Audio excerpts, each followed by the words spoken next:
Lovely. So welcome, Jyoti Jo Manuel. We're really, really honoured to have you here as part of our monthly meetings.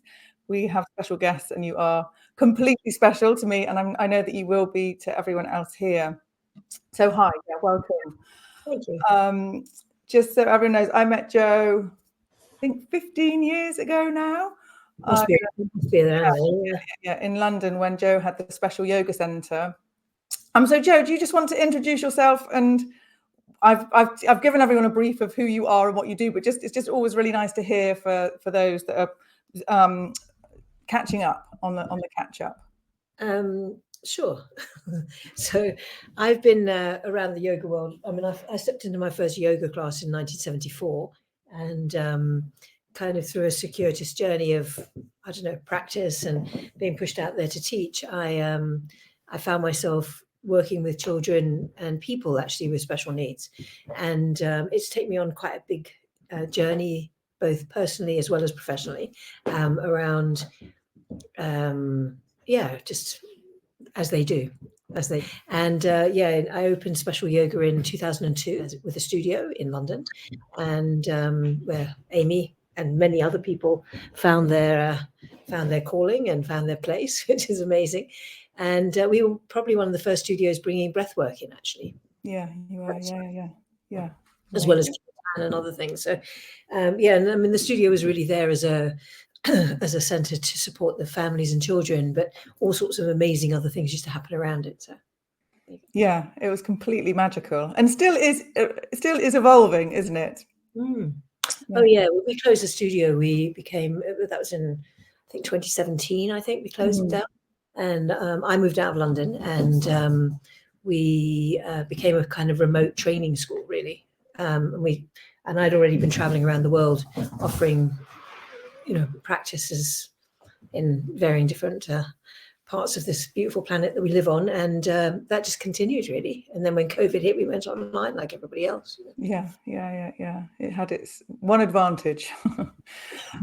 Lovely. And what role has breathwork played in your own personal journey?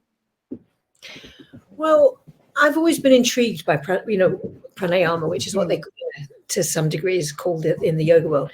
And I've studied with lots and lots and lots and lots of different teachers over the years. With lots of different practices, some of which disturbed my nervous system, some of which soothed my nervous system, some of which made me high, some of which kind of calmed me down and helped me to sleep. As somebody who came from a lot of trauma, I found breathwork to be incredibly helpful in the process of being able to sit more comfortably with the woundings that exist in me. And I like breath work. And I also think that, the underpinning of special yoga is that as the adults around the children, we have to be regulated, because these children need, I think all children need a rock anyway, actually. And if we're not steady as I'm not saying we're not human, but if we don't know how to hold ourselves, irrespective of what's going on, there's no place for them to settle into. And I think what happens when you create a kind of regulated space is you kind of hold an invisible circle of safety for a child to be able to settle into and settle in with. So breath work then becomes a really important part of what I would describe as co-regulation. We use coherent breathing for that. Oh, you do? Okay. Because it's gentle, it's simple, and it becomes your norm, It's what you do most of the time when you really drop into it. Yeah. So you're not calling on anything, you're not trying anything, and obviously there's lots of different practices of different approaches to coherent breathing out there. So many. And do you have a personal practice of coherent breathing as well? Yes, I mean, I think that I'm in the coherent breathing pattern most of the time, and when I dysregulate, it's the place I go. Okay, that's great. Oh my gosh, we have to a bit more practice to get there 24/7. We do try. Well, I'd really love you to share, the roots of special yoga, the special yoga, or yoga for the special child. So yoga for the special child was started by a woman called Sonia Sumar, who's a Brazilian woman who took yoga into children with special needs after her daughter, who had Down syndrome, passed away. And she was one of the influences for me in my journey. And in fact, she, her initial work was at Special Yoga at the studio. And then we kind of parted ways, and she went off on her thing, and I found my own way through. Because it's quite hard to teach someone else's work authentically when you find that there are bits that you want to add in, or you want to take out, or you want to do things slightly differently. It's kind of hard to do that, I think. So that's what happened to me anyway. Yeah. No, and it's so kind of I took, I realized that there's so many, that yoga is a state of being, really. And the ultimate goal is to be able to be regulated and connected to source energy, or whatever you want to call it. And there's so many different pathways into that, and these children sometimes need different keys. It's not a one size fits all, I don't think, at all. I've never met two autistic children the same. They may have symptomologies that are present, but we're all different, right? So I took training in varying body work as well. So Tuinar and Indian head massage and neural reflexology and blah, blah, and acupressure, and I pulled the pieces out that made sense to me in terms of what my own nervous system experience was, and then I tried it with the children. So what are some of the most noticeable impacts you've seen breathwork have on children with special educational needs or special needs? Well, I think that the anxiety is very prevalent in the world anyway, and I think it's prevalent around children at the moment. I mean, post-COVID, it's been particularly bad, and it was pretty bad before even anyway, with mental health crises and all that. But I think that with children with special needs, there's a kind of higher level of anxiety that can arise because they're misunderstood. They're not necessarily able to, their sensory systems are out of regulation. So life can feel very overwhelming, very, very fast for an awful lot of them. And breath is the pathway to regulation. I mean, how you get to the breath's another ball game, but ultimately that's where you want to get to. Because it's somebody, a teacher years and years and years ago said to me, your breath is your best friend. And I remember looking at it and I said, what are you talking about? But it was one of those things that stayed with me, and of course it is, because it's always there for us. We just have to remember, and we have to find it. Yeah. That's a really nice way to share it with children as well, isn't it? Just to say that they've got their best friends with them. No, that's lovely. And how do you, because I know you've adapted the yoga, haven't you, for children with special needs quite considerably, but do you adapt the breath work as well with children with special needs? Well, yes and no. I mean, I think that the beauty of different forms of breath work, so if you take breath as energy, vital energy, which is the translation of prana in the yoga, from a yogic perspective, you're really working with the vital energy. And one of the things that I've always done, and I've always taught people to do, is to really be observant of the child's energy. Are they flying around on the ceiling? Are they in high arousal? Are they in low arousal? Are they discombobulated? Where are they in space? All of the kind of different presentations of what we may see. And so different breath work will work. If you've got a child who's like really in very low arousal, coherent breathing probably isn't the best practice. It might be a pathway in, but then you want to arouse their system a little bit. Whereas a child that's flying on the ceiling, will more likely benefit from that, to come bring them back into more balance. Really interesting. And I'm just wondering if you can speak a little bit, or well, actually, first of all, just give some advice. What advice would you give a breath coach who want to work with children or adults who have sensory, or someone? So I was speaking to someone the other day that was neurodiverse, but they called themselves neurodivine. And I was just like, oh my God, I love this. We just need to change the whole language around neurodiversity.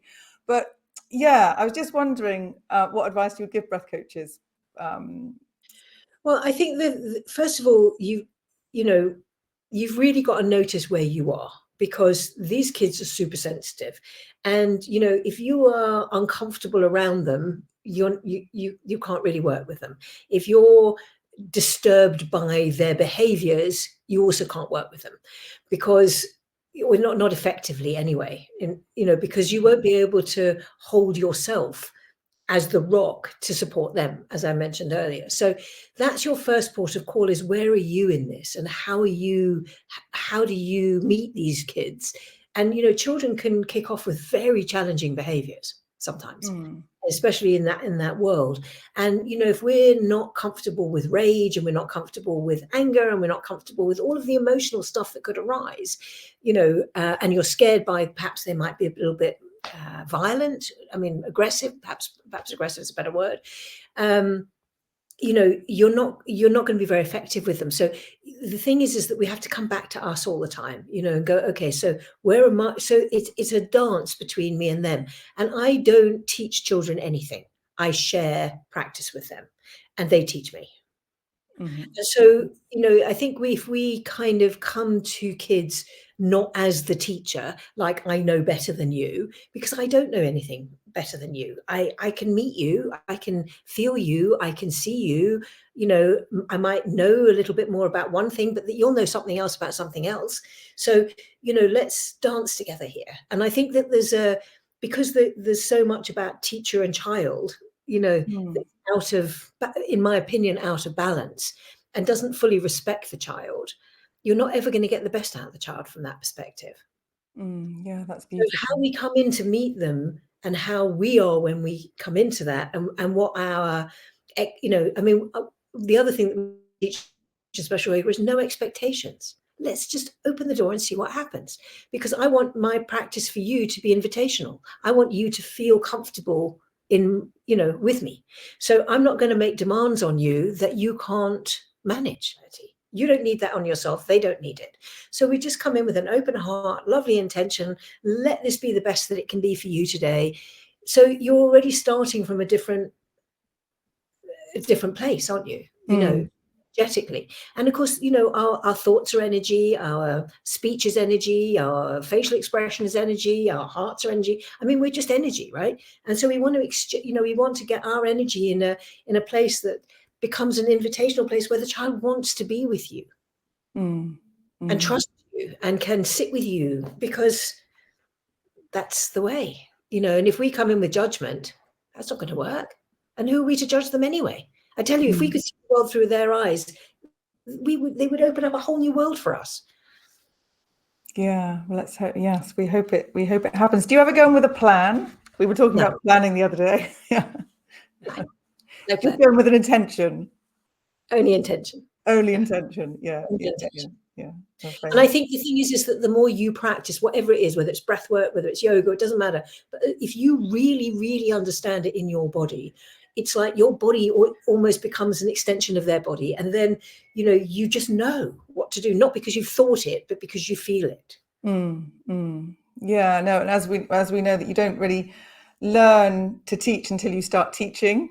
So there is there's that brave bridge, isn't there, to just get yourself out teaching. So therefore you then you learn what you're meant to be teaching. Yeah. But you've got to do it yourself. You've got to really understand it in your body. Yeah, totally. And what breath techniques have you found most effective in helping children manage anxiety or overstimulation? Alternate nostril breathing, I think, is fantastic.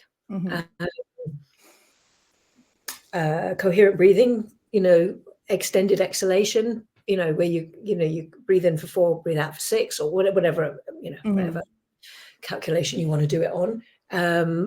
Probably those 3 are the best that I found to be the best for calming. But what's really interesting is that if I'm in the coherent breathing pattern and I make my breath audible, so a bit like the Jai breath, where you can kind of slightly hear it, they're resonating with that. And although, my breath pattern is my breath pattern and their breath pattern is their breath pattern, and obviously children breathe faster than adults anyway. So it's not that I'm looking to get them into my breath pattern, but I'm just looking to help them to regulate themselves, and find their optimum breath pattern, really. Yeah, lovely. And what about with children with special needs? Do you find that they are more sort of upper chest mouth breathers? Yeah. very much so. And I mean, I see all sorts of things, that there are children that hold their breath for and you think, oh my God, they're going to die in a minute, if they don't take a breath, but they don't. It's extraordinary.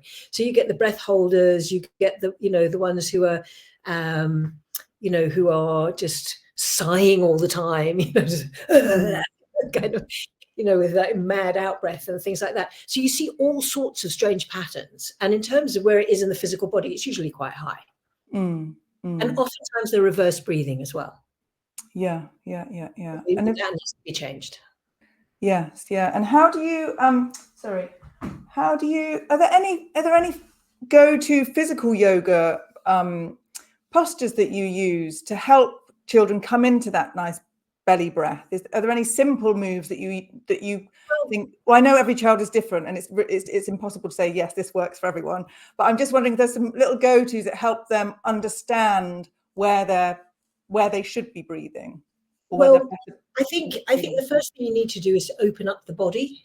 So things like lateral bending, like this kind of thing, you're opening up the whole side of the rib cage, and then if you do it, you'll find that you feel more open on. If you just do one side and repeat it 3 or 4 times, you'll find that your whole side of your body is going to feel different, and you're going to be more open. So we want to kind of create that expansive space inside the body, and then bring some gentle awareness to it. So I think oftentimes when you've got children who are very anxious, and you say to them, oh, breathe, they can't find their breath, and it can make them more anxious. So I tend not to draw attention to that. But what I do is that when they take a beautiful breath, it's like, oh, wow, did you just feel that breath? That was amazing. What a beautiful breath. So you start to help them to connect with the positive bit. That makes sense. Yes, yeah, lovely. Just to you're kind of feeding that piece, and then they want to do it again, because all kids like to feel, we all do anyway, feel good about you.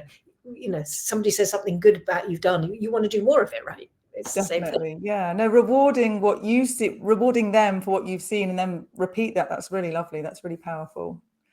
I love that. So in terms of other movements, I think that the kind of opening, also these children will be, I mean, you can't see it because of the way I'm sitting, but because I'm sitting in front of you, but they're very, kind of rounded shoulders. Everything's closed here. So here we might move, here we might move.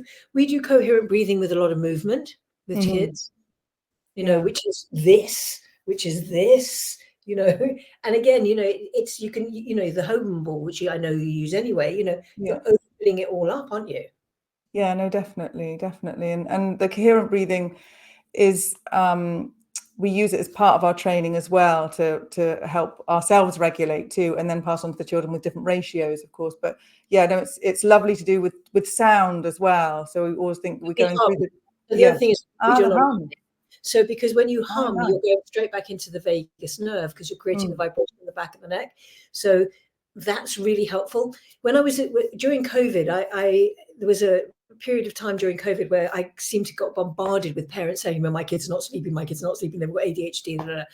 And and working online isn't easy because you can't get your hands on them. I'm very tactile. But what I noticed was that we were doing the coherent breathing with movement, and they were just waving their arms around. They weren't breathing. And I thought, okay, we have to do something here, because in order to get you breathing, I've got to find a way. So we use sound and humming. And, when you make sound, you're breathing out, right? You don't make sound on your in breath, you make sound on your out breath. So then we can extend the exhalation through humming, umming, those kinds of vibrational sounds, which actually calm the nervous system. We'll pop through the questions. We'll go through the questions at the end, Jo, because I know there's quite a few coming through, which is great. And I knew they would do. But hopefully Mel's got a stash of them there as well, Mel, that you can share with us maybe later. No, that's really lovely. We have obviously the bee breath and the humming breath, and just get children to hum to their favorite song, or just get them humming, absolutely anything. But with coherent breathing, that's we haven't tried that, so that's thank you. I'm going to go and practice that myself. I think it's lovely. It's just really nice for adults to do as well, right? Just to it was interesting because I work a lot with Breath Body Mind, yeah, I've done their training. They had their children's faculty, but when I brought that in, the next thing I heard was Dr. Brown was using it with all the Oh, adults. really? Oh, it's a melting pot of ideas and sharing and everything. Yeah. With the waterfalls, he does it with the waterfalls, doesn't he, or something? He does it with the waterfall. He does it with the arm circle. Yeah. Lots of things. Yeah. That's lovely. They're great. That's great to hear. Well, if he's borrowing it, I might borrow it as well, with your permission. I don't own it. I just No, that's lovely. Just share what I know. You always think you have an original idea, and then years later you read that it was invented in sort of 1872 or something. Exactly. Anyway. Okay, so what role do families and caregivers play in supporting children's breathwork practices, and how do you encourage them to get involved? So building that bridge between caregiver and parent and child. So I think that there is this, okay, I think there's this tendency, and I had it as well as a mother, and teachers and people that work with kids, is we have to fix the kids, right? First of all, no kid needs fixing. That's number one. And what we forget is how important we are, because we model, or whatever we are and however we present, we're a model, right? And children don't learn from what we say, they learn from how we are. And if we don't take care of ourselves, then we're not teaching the children anything useful. That's for sure. And also, when we start to really take care of ourselves, then we can be more patient, more kind, more present, with our children. And when we can get parents to understand that, and not feel guilty about, oh, I wasn't that, because we can go into those, that self-sabotage so quickly, and so just saying, okay, so maybe there's another way, and I saw it so often, particularly with the younger children, is how the parent and the child, if the parent was breathing at 100 miles an hour, the child's breathing at 100 miles an hour. And if you hold a baby or you hold a toddler and you just breathe deeply, they all of a sudden go, and they start to go, co-regulate with you. Yeah, definitely. And do you find that because I can remember at the special yoga center when that was there, and the parents would come in and the child would go off to have a yoga lesson, and the parents would just come in and look shattered and sit on the sofa and maybe not have the energy to even consider looking after themselves. So are there any since then, because that was like 15 years ago, I'm just wondering if there's any. Well, what we started to do was to try and bring the parent into the session. Lovely.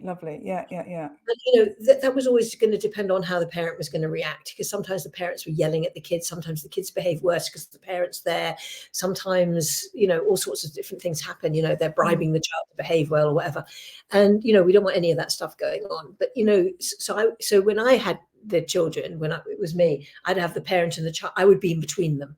Okay. Yeah, lovely. When they couldn't be together, we put them back together again, right? And it was amazing. It's such a beautiful, I think there's something so beautiful about using these kinds of practices as a way of bonding, actually. Definitely. And the breath being non-verbal is such an important way, because there is no verbal exchange, as it were. So it can just be like a neutral ground for understanding. Yeah, absolutely. Yeah. And just being present. And are there, just going back to the breath again, are there any particular breath practices that you find that parents do go to? Because I know coherent breathing is really easy to learn and share, isn't it? So I'm just wondering if that is. It's my go-to because it's the most accessible, really, to be honest. And I think the thing about it is that it's really just about allowing yourself to be breathed rather than be in control of your breath.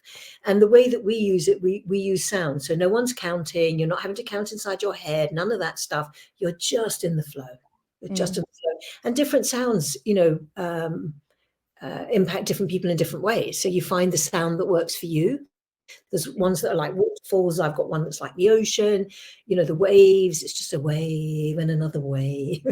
Yeah. I like that, being a sea person, being a mermaid from another life. But, we'll get to that shortly.